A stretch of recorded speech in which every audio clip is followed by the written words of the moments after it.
believe like any articles which should have come in Kannada newspaper in that. So if there is a, which happens in the case of right wing, some of the discussions are not.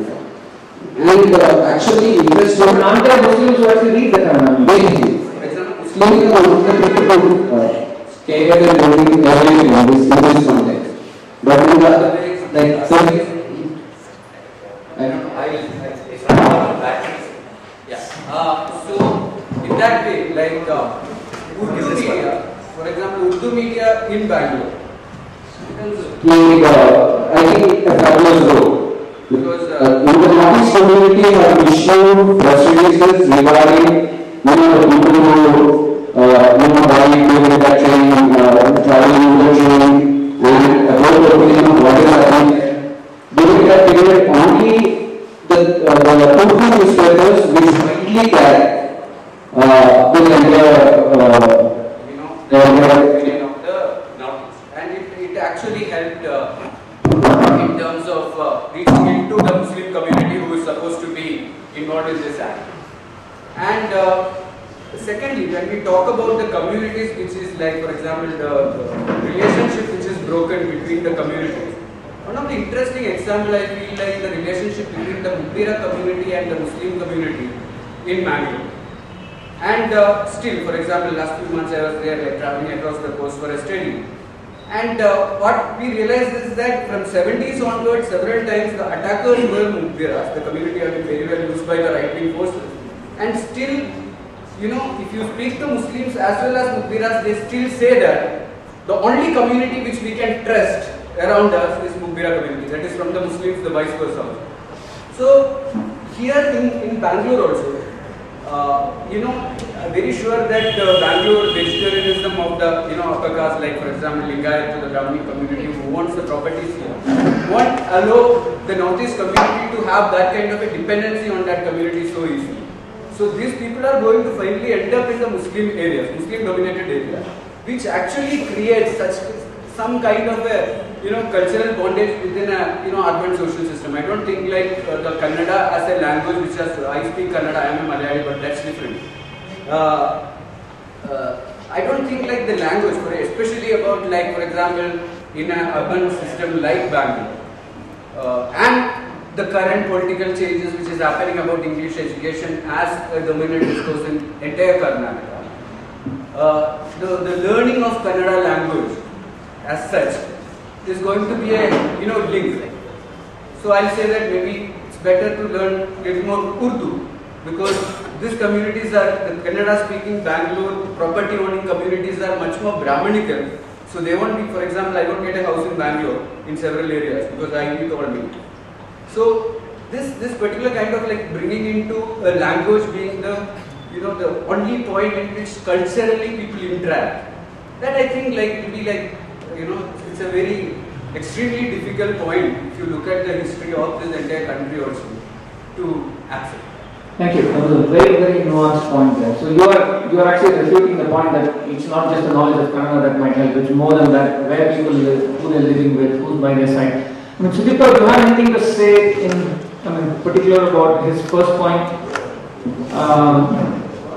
No, I mean, he made a general point about, this whole discussion is actually a little funny because we only call the Kannada media people here. We did actually make an attempt to get an Urdu media editor, but it didn't happen.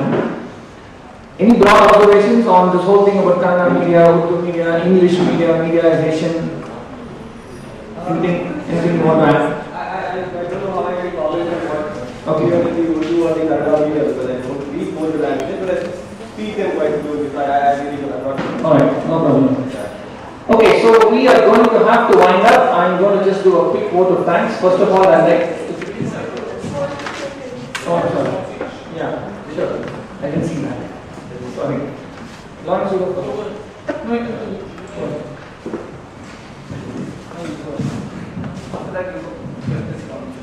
ನಾನು ಹೇಳಿದ್ದು ನಾವು ಸ್ನೇಹಿತರು ತಪ್ಪಾಗಿ ಅರ್ಥ ಮಾಡ್ಕೊಂಡು ಅನಿಸುತ್ತೆ. ನಾನು ಬರೀ ಕನ್ನಡ ಭಾಷೆ ಬಗ್ಗೆ ಮಾತ್ರ ಹೇಳಿದ್ದಲ್ಲ, ಇಲ್ಲಿನ ಸಾಮಾಜಿಕ ಸಂರಚನೆ ಏನಿದೆ, ಸೋಷಿಯಲ್ ಮಾಡೆಲ್ ಹೆಂಗಿದೆ, ಸೋಷಿಯಲ್ ಸ್ಟ್ರಕ್ಚರ್ ಏನಿದೆ ಅದನ್ನು ಅರ್ಥ ಮಾಡ್ಕೊಳ್ಬೇಕು ಅಂತ ಮಾತನ್ನು ಹೇಳಿದೆ. ಅದನ್ನ ಕನ್ನಡ ಕಲಿತಿದ್ರೆ ಆಗ್ತಿರ್ಲಿಲ್ಲ ಅದಕ್ಕಿಂತ ಇಲ್ಲಿ ವಿಷಯ ಇಟ್ಟಿದ್ದೆ ಕೂಡ ಕನ್ನಡ ಮೀಡಿಯಾ ಹೇಗೆ ನೋಡ್ತು ಅಂತ. ಕನ್ನಡ ಮೀಡಿಯಾ ಹೇಗೆ ನೋಡೋದು ಅದು ಪರಿಣಾಮ ಆಗೋದಿಲ್ಲ ಅನ್ನೋದು ಆ ಸಬ್ಜೆಕ್ಟ್ ಇರೋ ಅಗತ್ಯ ಇರ್ತಿರಲಿಲ್ಲ ಅಂತ ಅನ್ಸುತ್ತೆ.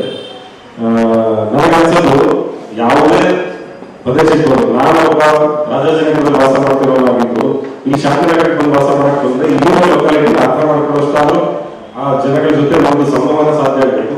ಅದಕ್ಕೆ ಒಂದು ಭಾಷೆ ದೂರವಾಗಿ ಬಳಸ್ಕೊಳ್ಬೇಕು ಅಂತ. ಆಮೇಲೆ ನಮ್ಮ ಭಾಷಾ ದುರಭಿಮಾನ ವಿಷಯದಲ್ಲಿ ಅಥವಾ ಈ ಬೇರೆ ವಿರಾಮಗಳನ್ನು ಹೇಳಿಲ್ಲ ಅಂತ ನನ್ನ ಉದ್ದೇಶ ಏನಂತಂದ್ರೆ ಯಾರೇ ಹೋಗಿ ಈ ನಾನೇ ಅಸ್ಸಾಂ ಹೋಗಿ ಅಲ್ಲಿ ಬದುಕಬೇಕು ಅಂತಂದ್ರೆ ಅಸ್ಸಾಂ ಭಾಷೆ ಕಲ್ತ್ಕೊಂಡ್ರೆ ಅಸ್ಸಾಂ ಜನರ ರಕ್ಷಣೆ ತಿಳ್ಕೊಂಡ್ರೆ ಅಥವಾ ಅವರ ಅವರ ಬಿಹೇವಿಯರ್ ಮಾತಾಡಕ್ಕೆ ಶುರುವಾದ್ರೆ ಅವ್ರ ಜೊತೆ ಹೆಚ್ಚು ಇಂಟರಾಕ್ಟ್ ಮಾಡಕ್ಕೆ ಶುರು ಮಾಡ್ತಾರೆ ಅಂತ ಹೇಳ್ಬೋದು. Thank you. Just two quick responses. One to Musab's idea. I think that is the key issue, which is that in the post-mediatized world that we live in, the question is not what and how does the media act. The question is how do we act, or what do we do with media? What do we do as an aspect of our self-making? Because I think in many ways, if one were to look at the media as being integrated within ourselves at the moment, the media is skill. It's the first source of our stimulus. It's the first source of our sensation. And as with how we would be in, with respect to aspects of sensation, sometimes abstinence is the only answer. That there's a need for a withdrawal from media, a very serious need for a withdrawal from media.